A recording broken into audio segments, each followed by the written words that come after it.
In this story, I light candles. I'm Joanne Greene. There are candles, and then there are candles.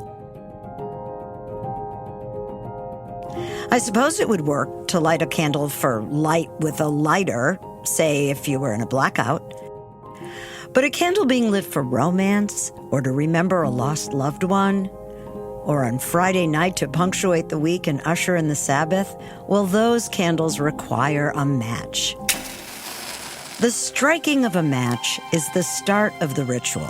I rip the match from its little book and position it with certainty, optimistic that my first strike will be a winner. If it isn't, there's generally another match, and the knowledge that it was probably moisture or a life lived too long in the junk drawer that caused it to fail.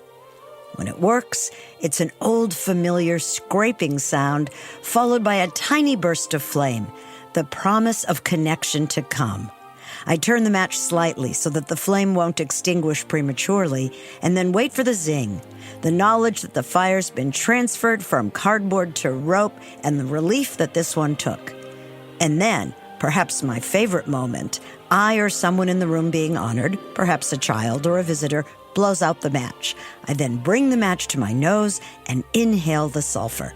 It's an ancient, deep in my soul memory of earth and life itself, a harbinger of timelessness, of the pause between words, between doing and being.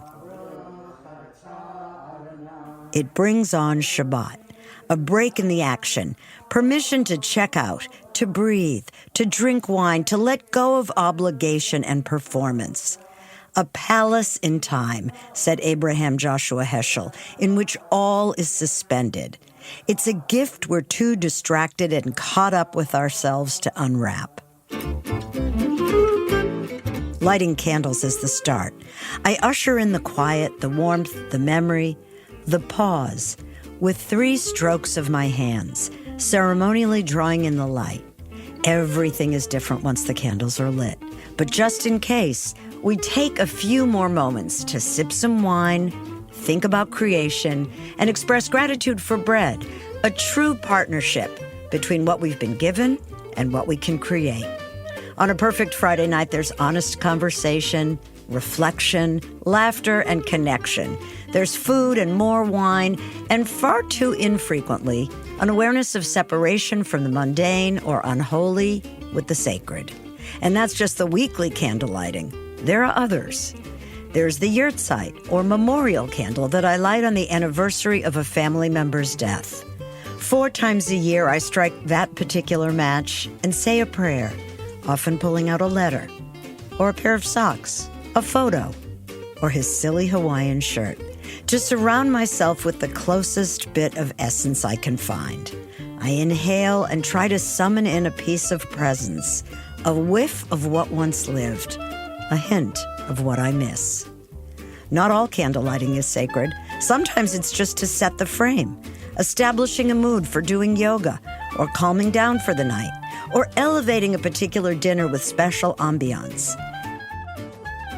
In those cases, any match will do. I may not even take time for a sniff once the match is blown out. It's not the act, I guess, but the intention. We imbue our actions with meaning, and lighting candles has the potential to transform.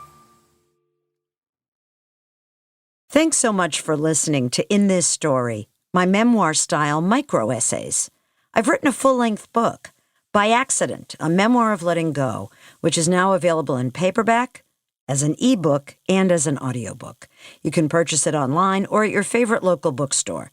If they don't have it in stock, they can order it through Publishers Group West, a division of Ingram. Again, it's By Accident, a memoir of letting go by Joanne Greene.